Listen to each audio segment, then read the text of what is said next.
राहुल जी कुंवारे हैं, हम कुंवारे हैं, ये तो सलमान खान कुंवारे हैं, तो देश को पता ही है।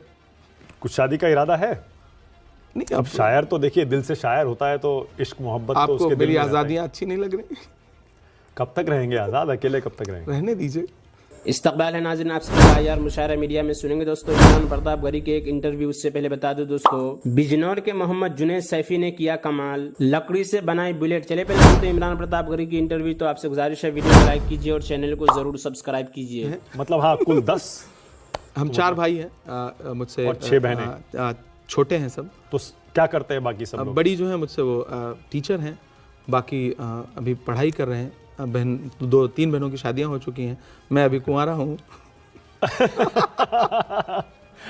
नहीं, आपने ये जानबूझकर इस लाइन पर इतना जोर क्यों दिया? नहीं, मैंने बिल्कुल जोर नहीं दिया, मैंने बस सूचना दी है। सबको पता है, मतलब कोई आप शादीशुदा हो तो मोदी जी के बारे में ही बहुत दिन तक लोगों को भरम रहा, बाकी तो सबके बारे में। राहुल जी कुंवारे हैं, हम कुंवारे हैं, ये तो सलमान खान कुंवारे हैं, तो देश को पता ही है। कुछ शादी का इरादा है? नहीं, अब शायर तो देखिए दिल से शायर होता है, तो इश्क मोहब्बत तो उसके दिल मेरी में रहता है। आज़ादियाँ अच्छी नहीं लग रही? कब तक रहेंगे आज़ाद? अकेले कब तक रहेंगे? रहने दीजिए। आप लोगों के हश्र देख करके तो लगता है कि आज़ादी आ जाए। पर मैं वापस वहीं जा रहा हूँ, 10 भाई बहनों के साथ बचपन कैसा गुजरा? हाँ, बहुत अच्छा सवाल है। हाँ, आसान नहीं होगा बिल्कुल। एक माँ-बाप के जैसे लिए। मतलब जैसे होता है ना कि जैसे आप लोअर मिडिल क्लास कहते हैं, वो परिवार था, छोटा सा घर, और उसके बीच में एक परिवार में बड़ा बेटा होना। साथ में मैं ये भी जोड़ रहा हूँ, सबसे बड़े आप हैं? अब मुझसे बड़ी एक बहन है, लेकिन बड़ा बेटा होना, राइट। परिवार में बड़ा बेटा होना एक बहुत अलग तरह की जिम्मेदारी है। उस जिम्मेदारी को निभाते हुए आप आगे बढ़ते हैं। पिताजी नहीं चाहते थे कि मैं प्रतापगढ़ से आगे पढ़ने इलाहाबाद जाऊं। मुझे लगता था कि मेरी दुनिया यहाँ, अब ये कैनवस छोटा है, मुझे आगे जाना चाहिए। तो कोई फॉर्म लाके देने वाला भी नहीं था। मतलब ये बात कहते हुए मेरे रोंगटे खड़े हैं कि कोई फॉर्म लाके भी यूनिवर्सिटी का देने वाला नहीं था। ज़बरदस्ती मैंने यूनिवर्सिटी का फॉर्म भरा, एंट्रेंस दिया, एडमिशन हो गया। अब जब एडमिशन हो गया तो पापा नहीं चाहते थे कि मैं पढ़ने जाऊं इलाहाबाद। एक तो उसका कारण था कि बड़े बेटे से बाप को मोहब्बत थोड़ी ज्यादा होती है और उसे लगता है कि आंख के सामने रहे, पहला। दूसरा शायद कि 10 बच्चों की परवरिश, आप मदद भी करते होंगे शायद। पढ़ाई, बड़ा खर्च जाएगा तो वहाँ रहेगा, कमरा लेगा, खर्च बढ़ेगा।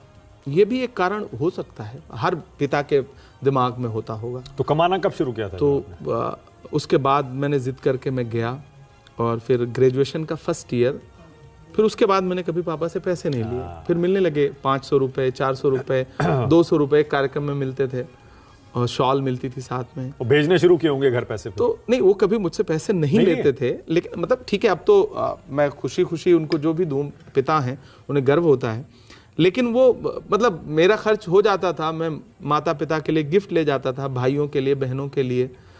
तो मैंने वो जिसको कहते हैं ना लोअर मिडिल क्लास का जो दर्द है इस देश में, उसको मैंने जिया है। इसलिए मैंने कभी आज तक ये कहानी नहीं सुनाई। एक पीड़ा जिसको मैं आज इस मंच पे साझा कर रहा हूँ। मुझे याद है, मैं इलाहाबाद यूनिवर्सिटी के फर्स्ट ईयर में था, और पापा आते थे, 50 रुपये देते थे, 100 रुपये देते थे। तो इलाहाबाद से ट्रेन पकड़ते थे, ट्रेन 13 रुपये का ट्रेन का टिकट होता था, जनरल का। हम इलाहाबाद उतरते थे, वहाँ से रिक्शा पकड़ते थे और यूनिवर्सिटी जाते थे। ये पूरी कहानी थी। एक दिन मेरे पास पैसे नहीं थे, कम थे, शायद 50 रुपये, हाँ 50 रुपये थे। मैं प्रतापगढ़ से इलाहाबाद गया, 13 रुपये का टिकट लिया, वहाँ जा कर के, रमज़ान का महीना चल रहा था। जब वापसी मुझे आना था तो मेरे पास 20 रुपये, शायद 20 रुपये थे। 13 रुपये का टिकट ले लिया। बिना टिकट चलने में डर भी लगता था, हालांकि ज़्यादातर छात्र बिना टिकट ही आते थे, लेकिन मुझे डर लगता था। मुझे लगता था कि मैं बिना टिकट नहीं जा सकता। तो 13 रुपये का टिकट ले लिया मैंने। मैं रोज़े से था, जब इलाहाबाद से प्रतापगढ़ ट्रेन उतरी तो रोज़े का वक्त हो चुका था खोलने का।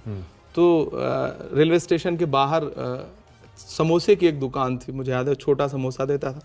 तो मैंने 4-5 रुपये जो मेरे पास बचे थे, 6 रुपये, मैंने उसके समोसे खाए। और फिर वहाँ से एक रिक्शा पकड़ा। मेरा एक दोस्त रहता था, मैंने सोचा मैं जाकर उससे पैसे ले लूँगा। तो घर जाने के लिए वहाँ से, मेरा प्रतापगढ़ शहर में घर नहीं है, वहाँ से मुझे एक बस पकड़नी पड़ती थी या जीप चलती थी पहले, तो 10 रुपये उसका किराया होता था।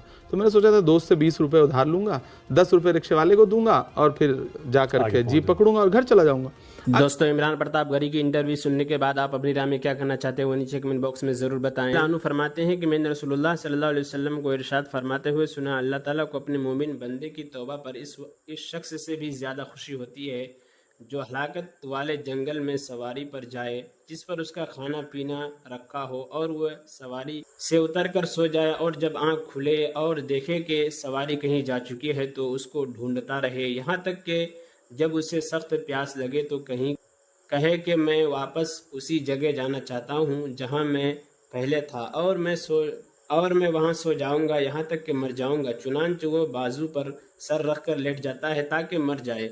फिर वो बेदार होता है तो उसकी सवारी उसके पास मौजूद होती है जिस पर उसका तोशा और खाने पीने का सामान रखा हुआ होता है। अल्लाह ताला को मोमिन बंदा की तौबा पर उससे ज़्यादा खुशी होती है जितनी इस शख्स के नाउमीद होने के बाद अपनी सवारी और तोशा मिल जाने से होती है। हज़रत इमरान बिन हुसैन रज़ियल्लाहु अन्हुमा रिवायत करते हैं कि रसूलुल्लाह सल्लल्लाहु अलैहि वसल्लम ने मेरे वालिद से पूछा, तुम कितने माबूदों की इबादत करते हो? मेरे वालिद ने जवाब दिया, 7 माबूदों की इबादत करता हूँ, 6 ज़मीन में है और 1 आसमान में है। रसूलुल्लाह सल्लल्लाहु अलैहि वसल्लम ने इरशाद फरमाया, तुम उम्मीद खौफ की हालत में किसी को पुकारते हो? उन्होंने अर्ज़ किया, इस माबूद को जो आसमान में है। आप सल्लल्लाहु अलैहि वसल्लम ने इरशाद फरमाया, हुसैन अगर तुम इस्लाम ले आओ तो मैं तुम्हें 2 कलीमा सिखाऊंगा जो तुमको फ़ायदा देंगे।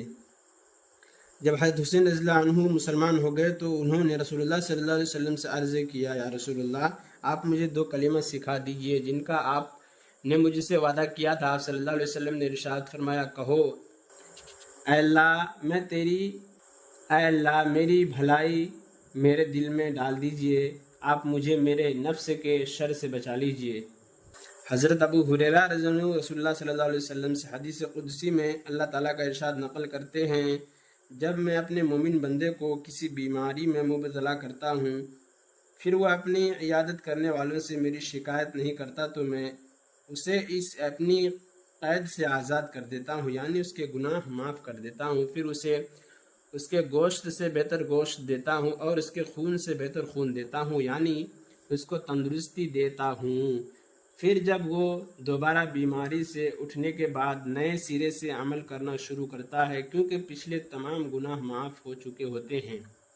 हज़रत अबू हुरैरा रज़ियल्लाहु अन्हु रिवायत करते हैं कि नबी करीम सल्लल्लाहु अलैहि वसल्लम ने इरशाद फरमाया, जिस शख्स को एक रात बुखार आए और वो सब्र करे और उस बुखार के बावजूद अल्लाह ताला से राज़ी रहे तो वो अपने गुनाहों से इस तरह पाक साफ़ हो जाएगा जैसा कि इस दिन था जिस दिन उसकी माँ ने उसको जना था। हज़रत हुज़ैफ़ा रज़ियल्लाहु अन्हु रिवायत करते हैं कि रसूलुल्लाह सल्लल्लाहु अलैहि वसल्लम ने हलक़ा के बीच में बैठने वाले पर लानत फरमाई है। हलक़ा के बीच में बैठने वाले से मुराद वो शख्स है जो लोगों के कंधे फांद कर हलक़ा के दरमियान आकर बैठ जाए। दूसरा मतलब ये है कि कुछ लोग हलक़ा बनाए बैठे हुए और हर एक दूसरे के सामने हूँ, एक आदमी आकर उस हलक़ा के दरमियान में बैठ जाए कि बाज़ लोगों का एक दूसरे के सामने होना बाकी रहे। हज़रत अबू सईद खुदरी रज़ियल्लाहु अन्हु रिवायत करते हैं कि रसूलुल्लाह सल्लल्लाहु अलैहि वसल्लम ने इरशाद फरमाया, जो अल्लाह ताला और आखिरत के दिन पर ईमान रखता हो उसको चाहिए कि अपने मेहमान का इकराम करे। आप सल्लल्लाहु अलैहि वसल्लम ने ये बात 3 मरतबा इरशाद फरमाई। एक शख्स ने अर्ज़ किया, रसूलुल्लाह मेहमान का इकराम क्या है? इरशाद फरमाया, मेहमान का इकराम 3 दिन है, 3 दिन के बाद अगर मेहमान रहा तो मेज़बान का मेहमान को खिलाना उस पर एहसान है, यानी 3 दिन के बाद खाना ना खिलाना बेमुरुव्वती में दाखिल है। और इमरान प्रताप गढ़ी से जुड़ी खबरों और नज़्मों के लिए हमारे इस चैनल को जरूर सब्सक्राइब करें। मिलते हैं किसी और वीडियो में से नई नज़्म और नई खबरों के साथ। तो जब तक के लिए दीजिए मुझे इजाज़त और रखिए अपना ख्याल। आप देख रहे थे IR मुशायरा मीडिया और मैं आपके साथ मोहम्मद साकिब। अस्सलामु अलैकुम।